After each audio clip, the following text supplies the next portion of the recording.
Welcome back. On to part 4 we go. So I've got my title inserted there. I brought in a graphic and we've done a little narration. Let's see what else we can add to this podcast. We did do a recording with the document camera, and that's also here available. So I'm going to just find that and drag and drop that down here on the timeline. Okay, so now I've got video playing. So when I watch this, I'll hear myself narrating, and then it will switch to the video.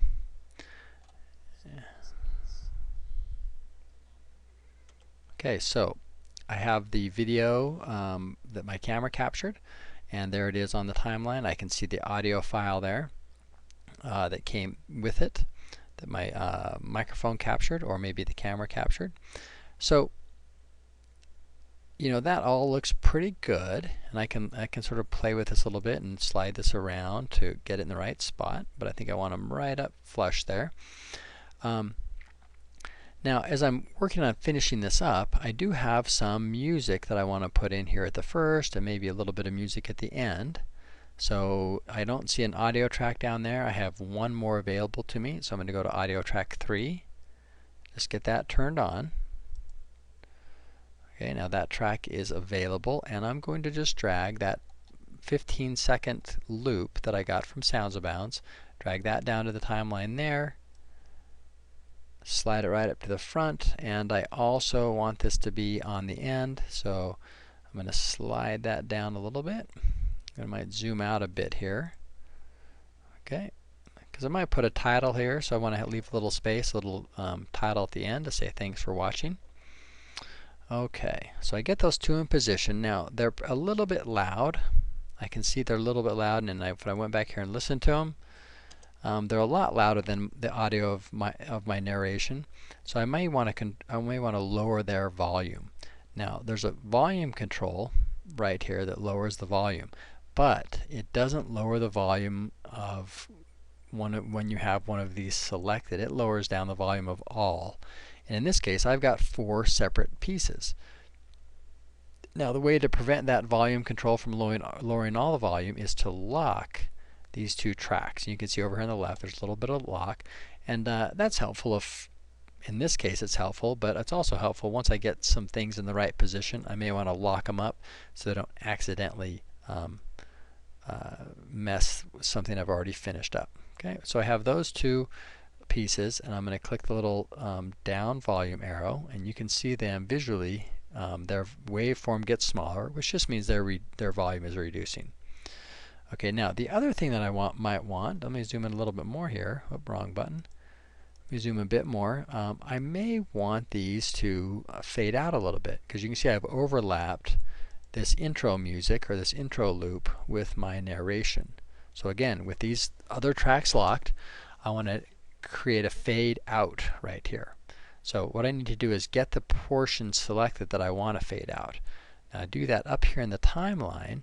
So I'm just going to click about right there, click and drag in the timeline, and as I do that, it is selecting the area that's going to fade out. And because I have these others locked, it won't affect them. So I've got that highlighted, and I'll just use this button right up here on my toolbar. There is a fade out, and if I click it once, you can see the fade out happened. If I listen to it, and if I didn't think it faded out enough, I can click the button again, and that will increase the fade.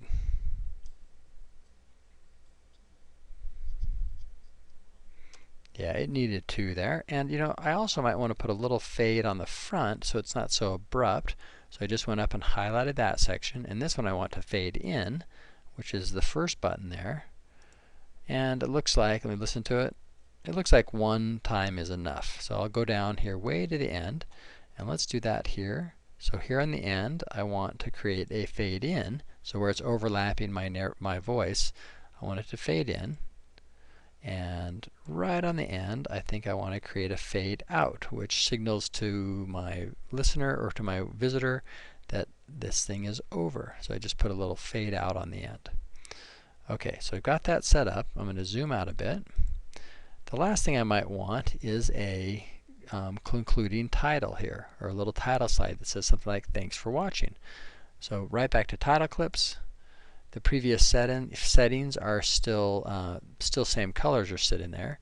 And I might thanks for, whoops, I got black text. So let me change the text color there to white. Okay, whoops.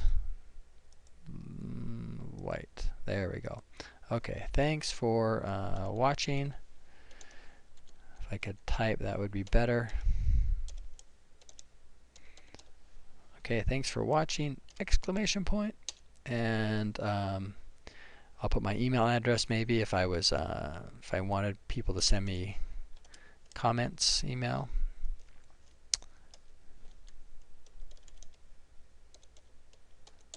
Okay, and it looks like it's going to be big enough for my visitor to see. I'm going to go up here and say OK. Now that doesn't add it.